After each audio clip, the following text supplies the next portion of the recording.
Yo, yo, yo, it's your boy C-Jax back with another video. That rhyme don't hit the player, hate the game. But today, we're going to be talking about how WWE has a jobber issue. Now, number one, this roster is garbage. Everyone already should know this by now. This should be cold hard facts at this point. But for some reason, people still think that this roster is at least good. And to be honest with you, there is definitely some untapped potential on this roster. But at the end of the day, the roster compared to other eras, for example, it's just not even comparable. And back then, when I was growing up, you were getting matches, main events on SmackDowns and Raws like Batista and Rey Mysterio. Undertaker would be fighting against Edge. Cena's fighting Orton. Cena's fighting Triple H. He's fighting Shawn Michaels on Raw. You remember that banger match, or matches, I should say? You know what I'm saying? Jeff Hardy versus John Morrison or Dolph Ziggler would be like the best match in Ring of the Night. Now, if you put that could main event a Raw and be the best match of the year. You know what I'm saying? Like, that's the difference in terms of what is actually taking place.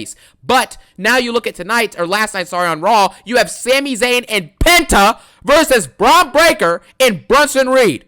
What in the world is that? How is that a main event on anybody's show ever? You know, that is a NXT surprise main event match. What the heck is that doing main eventing Raw? But that just shows you how far the roster has dropped. And now you move on. And when you look at this roster, there are people who have talent. And I'm sure there's people backstage that are not even utilized that actually do have some gifts. You know what I'm saying? The sad reality is, and I've realized this you know what I'm saying? This has been a reality that's been setting in for like a year or two at this point. At the end of the day, when is the last time that you have genuinely been invested and interested and intrigued and actually hype to see a match or a feud or a storyline play out for two separate wrestlers, one being a great face, one being a great heel? They fight it out and they have a great feud, you know what I'm saying, in a set of amazing promos and great segments leading up to multiple great matches. When has that happened and it doesn't involve a legacy character like a Roman Reigns or a CM Punk or like a Randy Orton or a John Cena or a Rock? When has it happened? You understand what I'm saying? No one outside of that group has been able to generate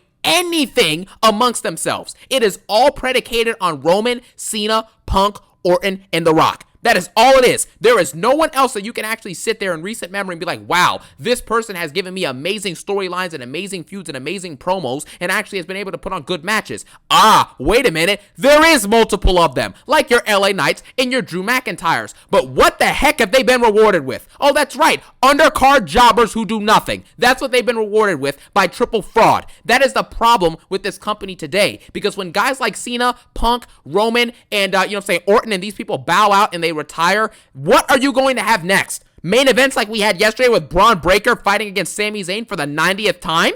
Huh? What are you going to have? Damian Priest fighting Cody Rhodes for respect on NXT in 2027?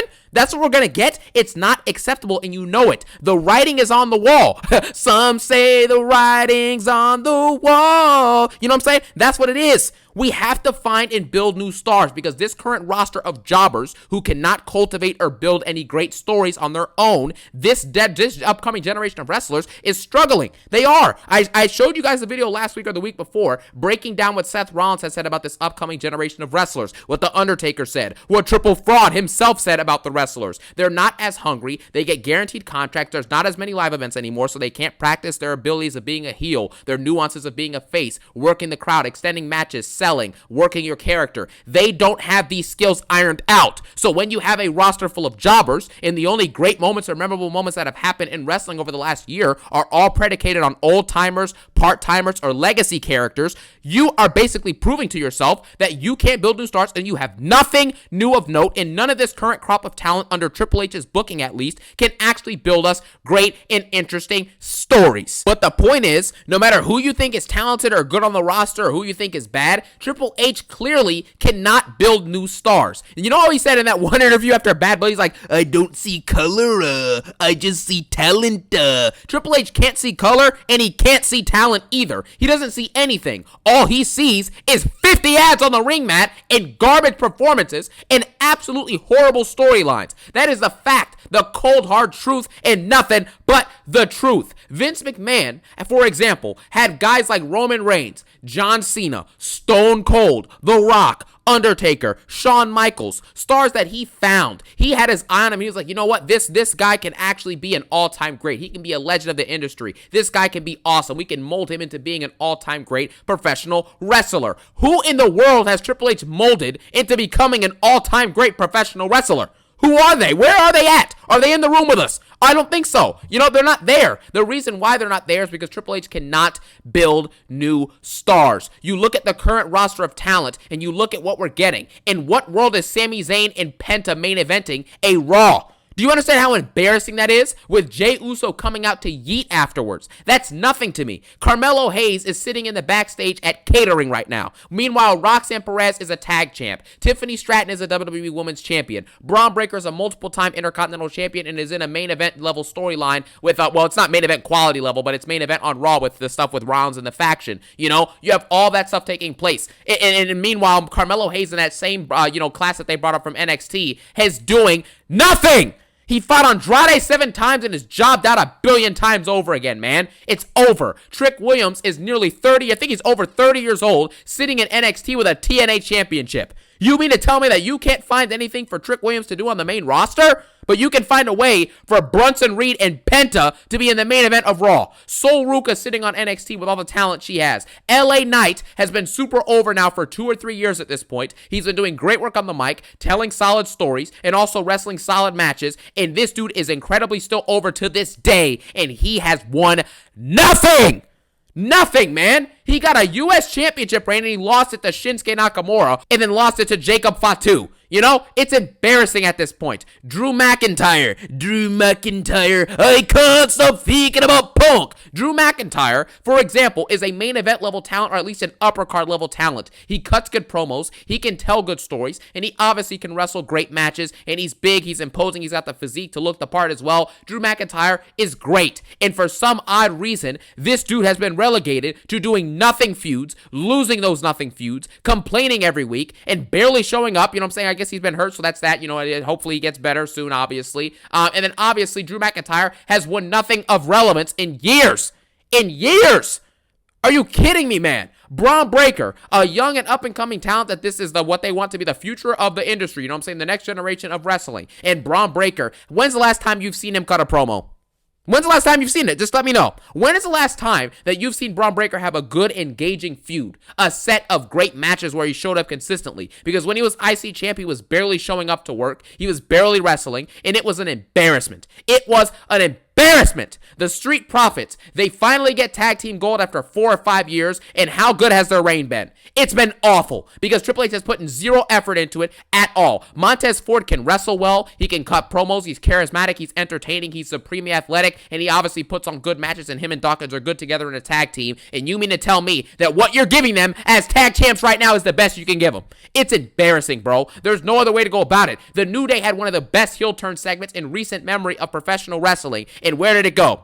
Where did it go? A bad tag team championship reign, which they won those belts 4 months after turning heel, then lost them after 1 or 2 defenses. That's what you get. Io Sky, one of the best women's wrestlers on the planet, arguably the best women's wrestler in ring on the planet. And she goes out there, has the Women's World Heavyweight Championship triple threat at Mania, great match, has 1 match in 3 months after that. Bianca Belair, same thing. What has she done that's been booked well over the last 2 years? Her tag team reign with Jade I thought was solid. Since then, she's done nothing. It's unacceptable, man. And in the midst of all these people that have talent and are booked like jobbers, you have the over-pushing and lies for these other champions and people who are at the upper part of the card. Dr. Libations, Cody Rhodes. This dude goes out there every week and has cut the same boring, monotonous, and dragging promo for over a year. He did it as champ, and he's doing it now without the belts. He is boring. I don't give a crap if he turns heel. I have no faith in this dude to deliver me a great story because he hasn't done it. The only great story he's been a part of have involved people doing all the heavy lifting, like Rock and like Roman Reigns and like Paul Heyman. Other than that, what has he done? You know what I'm saying? He had the feud with Seth Rollins. That was solid. But Rollins, again, was clearly the A star in that feud. You know? It's not close. Cody Rhodes is a jobber who is overpushed and lied to us about how great he is. He's allegedly a fighting champion with 10 title defenses in nearly 400 days. You know what I mean? He hasn't told you any good stories or any great promos in the last year besides maybe one or two max. You know, he had a good promo here and there with Cena, and he had one good promo maybe with KO, and then outside of that, he's done nothing. He's done nothing. Nothing as champion, man. And now he doesn't have it, and he's about to win it back? He's going to take back the title that you never lost? Yeah? Stop. Rhea Ripley, it's the same thing. Speaking of Cody Rhodes and Rhea Ripley, they're lied to us every day. They're fighting champions. They're awesome. They're the best in the industry. How are you the best if you don't cut great promos, you don't tell good stories, you have no interesting feuds, and on top of that, you don't wrestle?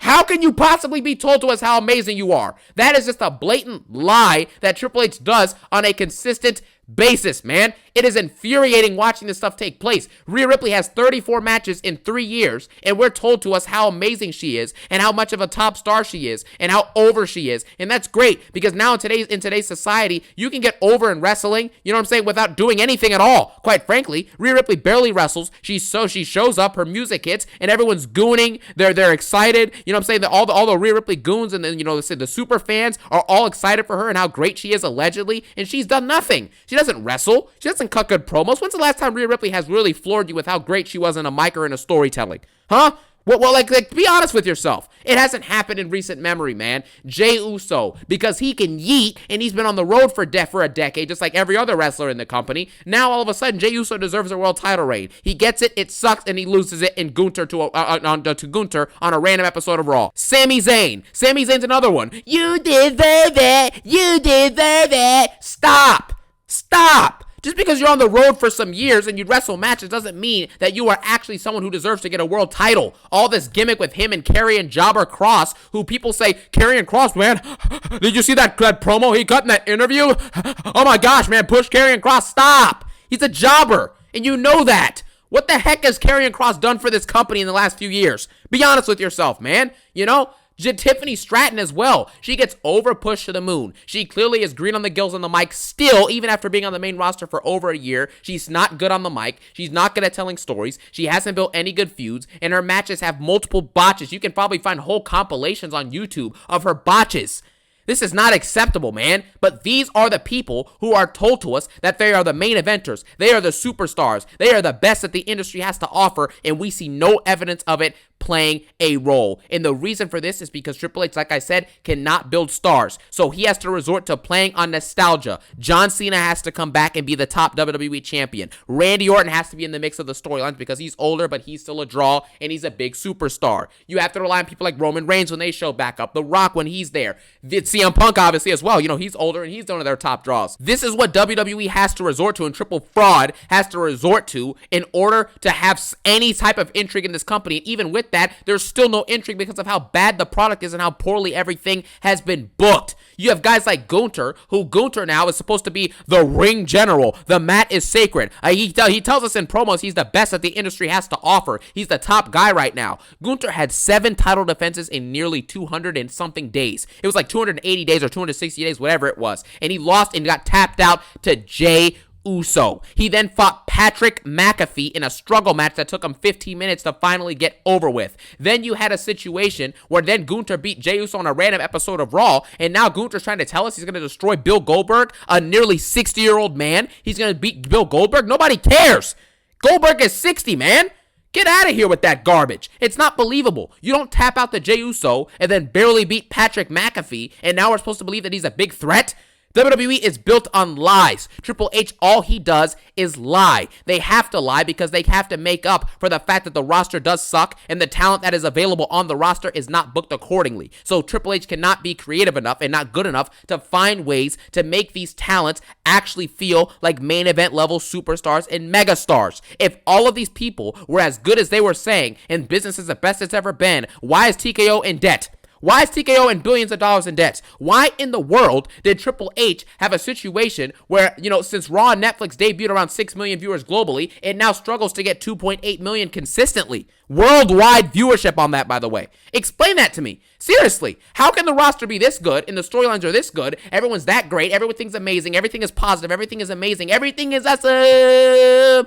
Everything is cool when you're part of the team. That's what it is. Everything is amazing, yet none of the metrics are showing it. The merch sales are down. The profit margins are down. The TKO, you know what I'm saying? They're in debt still. You get me? The viewership is down. Obviously, the fans' complaints are up. The booking and the disgust with what's happened with WWE and professional wrestling as a whole in 2025 is up. But yet we're told how all the quality is just incredible. It's through the roof. It's amazing. We have the best the industry has to offer. Yeah. No.